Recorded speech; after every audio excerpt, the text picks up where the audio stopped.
નમસ્કાર દર્શક મિત્રો, i7 ન્યૂઝ ગુજરાતીની સાથે હું છું આપની સાથે પાયલ બામણી। તો જોઈએ આજના મહત્વના સમાચારમાં।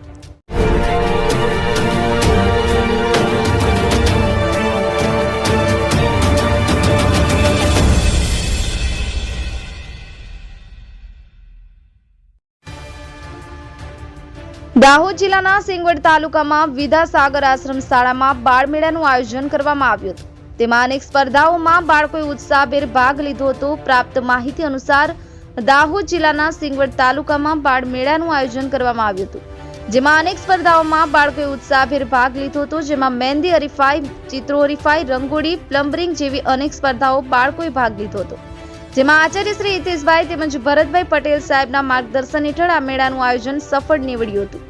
પહેલો, બીજો અને ત્રીજો નંબર આવનાર બાળકોને ઇનામો આપી પ્રોત્સાહિત કરવામાં આવ્યા હતા અને બાળકોની કલાકૃતિ વધારવામાં આવી હતી। નીલેશ વસિયા સાથે કેમેરામેન કિરણ પટેલ, i7 ન્યૂઝ ગુજરાતી, રમેશ સત્યની સાથે।